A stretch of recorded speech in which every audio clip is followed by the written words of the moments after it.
I'm excited to chat with you because we have a wonderful new season of Miss Scarlet and the Duke out now. Can you tell us, please, where we pick up with season four of the series and with Detective Fitzroy? Yes, let me recap for myself. So, at the opening of season four, for Fitzroy, we have moved on a little bit in terms of his relationship with the Duke, but the big jump seems to be Scarlett's change, where we're going to see her suddenly running a big office, uh, as in Mr. Nash's office, but still needing to call upon both the Duke and Fitzroy for cases because she's massively struggling now, even though she was given this massive opportunity. And the boys are still there to help her. There are such great costumes with this series. What's it like for you to step into the suits that Fitzroy wears? Is it sort of what helps you mark slipping into the character? To a degree, yeah, certainly. We have the most amazing costume team run by a woman called Mormirka, and they hand make all those beautiful costumes as opposed to like renting them. And each season you step into, you're presented with several new suits that each have like a story behind them, why each different thing is worn, as opposed to just wearing a nice suit. And you choose that with the costume supervisor. And it's really exciting for me because you'll watch maybe someone become more comfortable in their clothing choices. So Fitzroy will start to dress a little bit different as the series progresses. Maybe he starts to dress even a little bit more like the Duke because he wants to be a bit like him. We see him chop his hair off very early on in season two, and you kind of notice it does look a little bit like the Duke's. He wears a similar hat, Well, he's and forced to cut his hair. He was forced to cut oh, his for sure, and but change definitely his wasn't forced to straighten cut it up. like the Duke. Well, true. Straighten up some. And there's like little flavors in the costume, so everyone wears quite lovely suits because it's that period where they have one costume for the week, they're going to wear that every day. So whatever costume they have is really, really nice. But Fitzroy's family, coming from a wealthy background, I'll notice every now and then I'll get a nice bit of like maybe velvet in the costume or a really nice pattern or design. And maybe it's just my own opinion, but I always feel like they're just a little bit, just a touch above the other ones. So I'm always really excited to put them on. In terms of like it being like a step into character, it is like definitely like to a degree.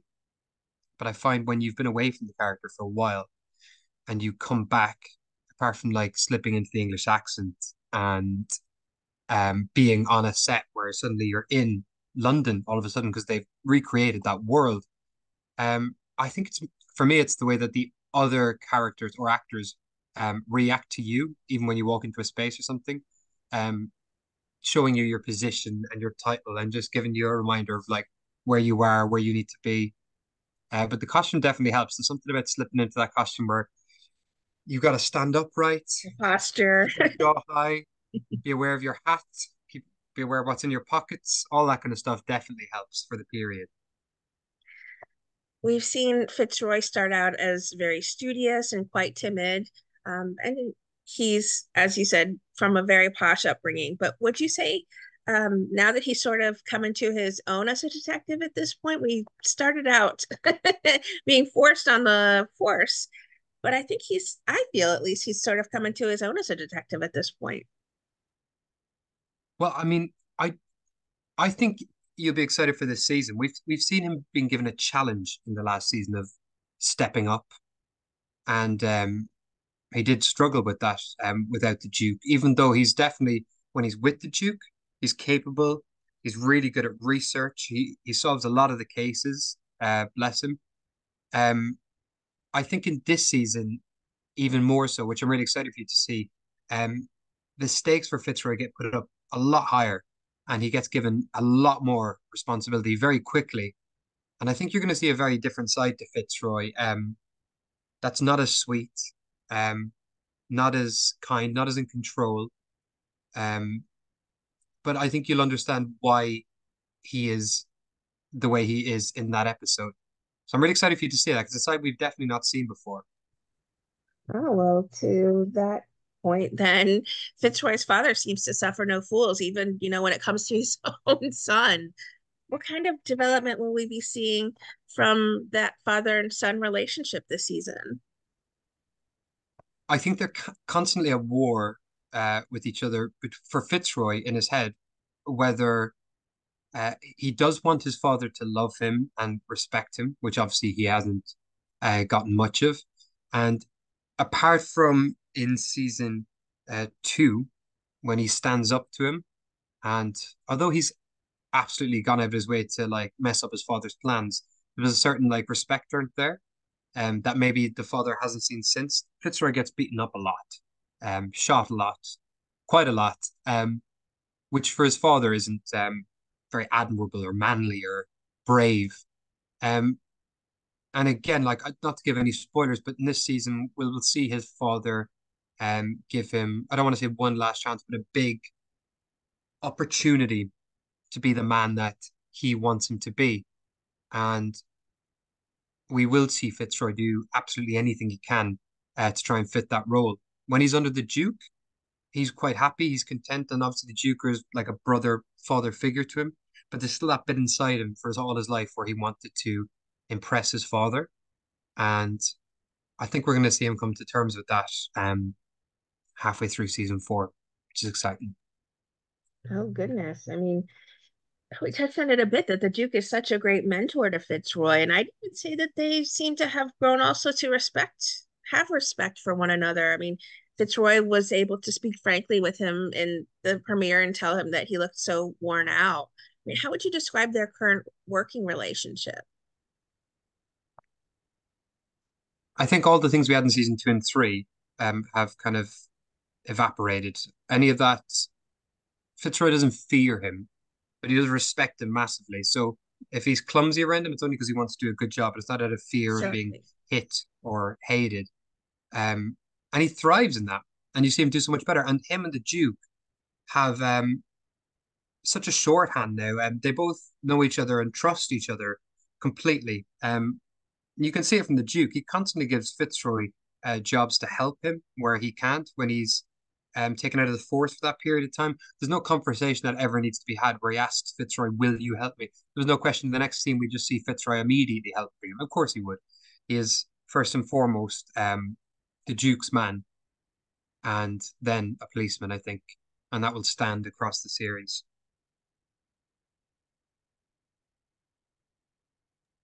I love the scenes with Oliver and Miss Scarlet because he's extremely respectful, but at the same time, he seems quite smitten with her.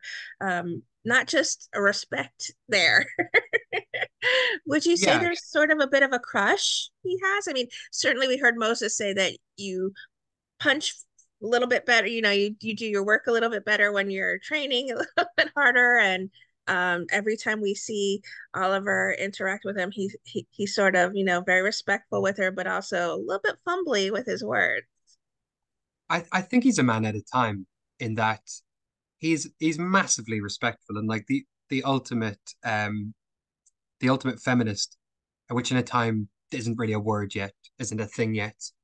And a lot of people have been asking about, is this like a crush? And like I'd be hesitant to use the word crush because it's more, I would think it's more like an adoration. There's no like world in which Fitzroy thinks like, oh God, I would love to be with her or I could be with her. It's nothing like that. I think he's just like obviously thinks she's beautiful. And then is just so impressed by how clever, commanding she is. Any of the traits that we love about Miss Scarlet, I think he sees them in the same way the fans do. And he's just wondering why everyone else isn't absolutely blown away by how brilliant she is. Um, I think smitten's probably the best word. Okay, well, we won't push it for as far as, he has feelings for her. Um, I do think that, yes, there you can see there is this admiration, but also I feel like, she's pretty not so hard to look at to him. I think it's beyond him. Even if it was a girl his own age, I Oh, think okay. he would be That's out of true. his depth. So Yes. for a woman like Miss Scarlet, not just a girl, a woman, it's beyond anything he could ever imagine. Well, he does talk about, like in the episode one, he does talk about, a little bit about how why would you go to a brothel if you're married? Exactly. Not even an angry way, more of a like a genuinely confused way. But you have a wife. And I think that's really sweet and endearing. I thought that was a very perfect Fitzroy thing to say. It's very sweet of him. Any of those lines you get, like I would say that like thankfully Rachel is so clever. She does she does a lot of the work for you. So sometimes all you have to say is just say the lines in the right order and she's put all of it behind for you, which is brilliant. It's a gift. Last we saw Fitzroy, he was training with Moses a bit, who is now in Paris. Will we be getting to see any more boxing scenes or training montages from Fitzroy in this season?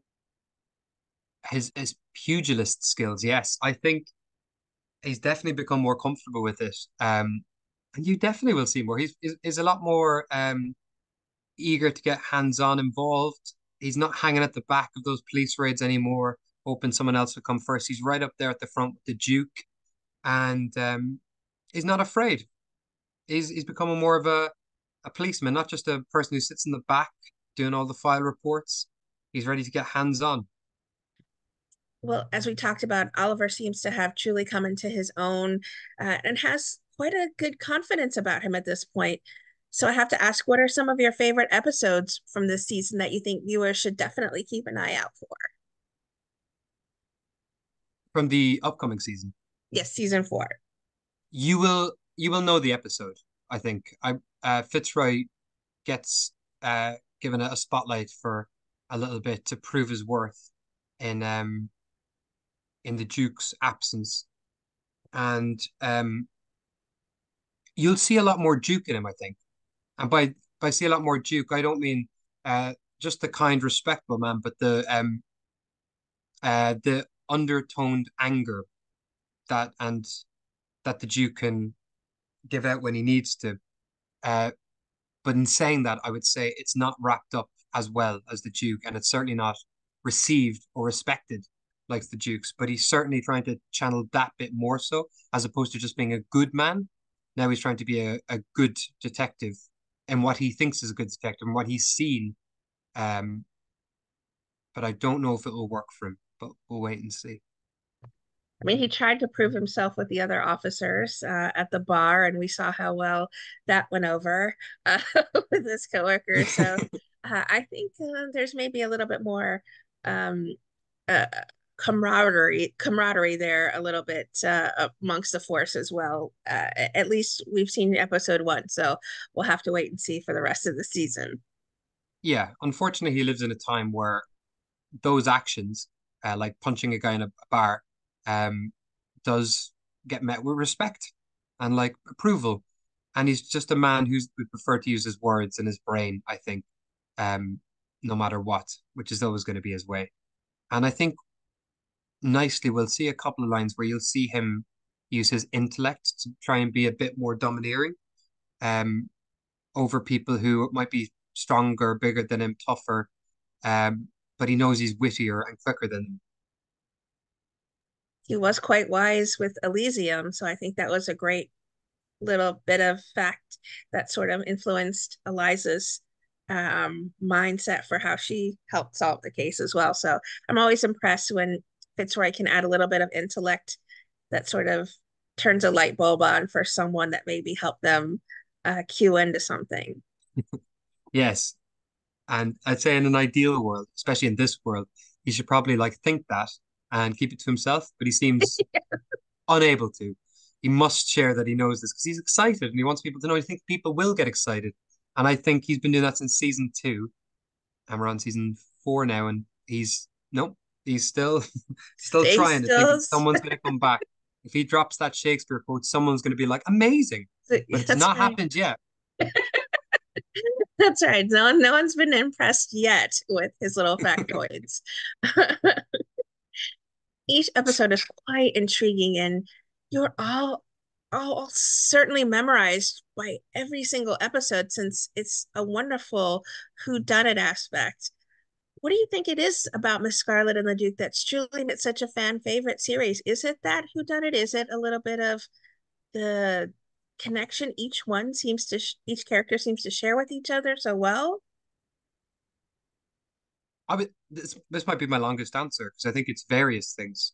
The writing is brilliant.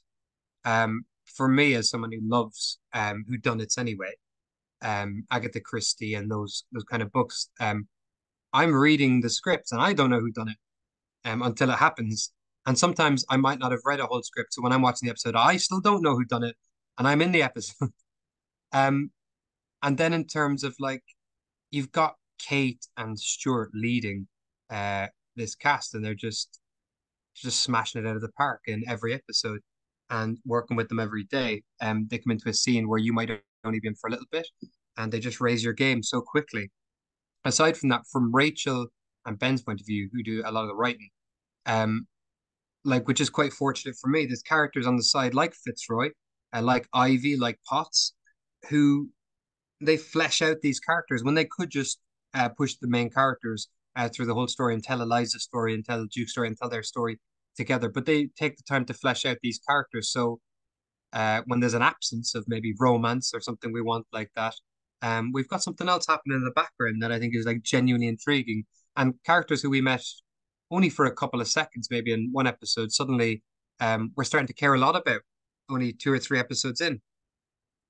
I'm always there with bells on, ready to watch each episode with I'm so eager to watch each episode because there is that beautiful whodunit, but it's also the interrelationships that everyone seems to have. And also I look for those tidbits that Fitzroy may be cueing or that little bit of, crush, which you said isn't there, but you clarified as sort of admiration because there are those sweet moments. I think he adds the sweet moments that sort of lightens each episode because there is that tenderness we I feel at least for him, but he also adds quite value to each of the cases as well. So I think each Yeah. episode is very intriguing and certainly you never know what's going to happen next moment to one moment to the next.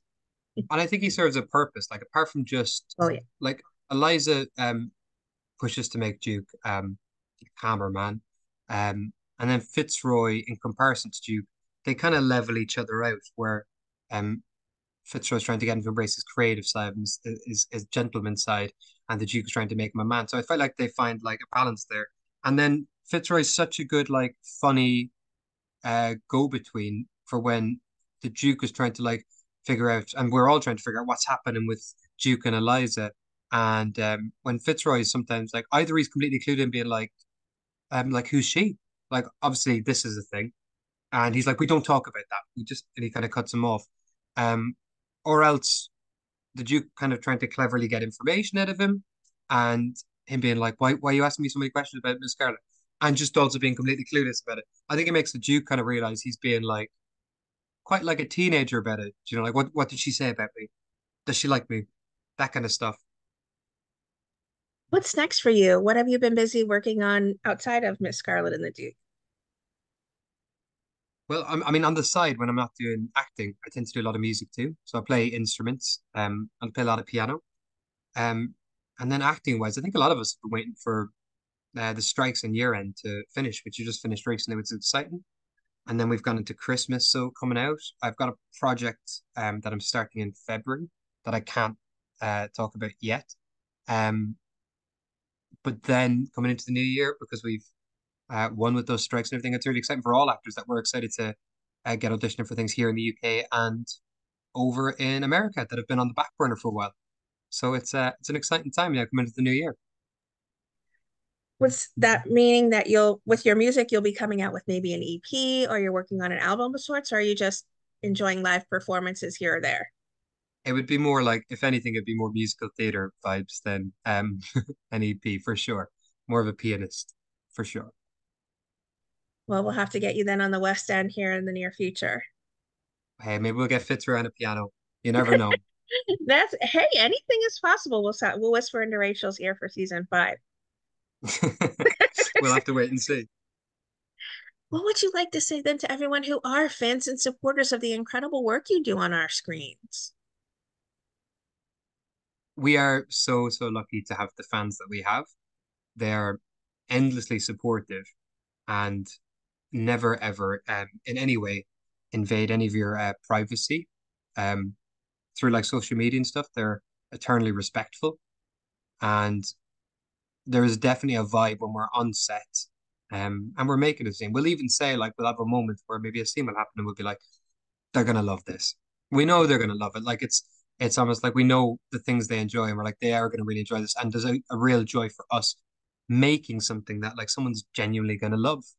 Because you can forget that sometimes when you're on a project and doing long days that um it is going towards something. It is going towards someone sitting down on a Saturday, Sunday night, whatever it is, Sunday night, and just having a cup of tea and getting excited to watch Miss Scarlet at 7 or 8 p.m.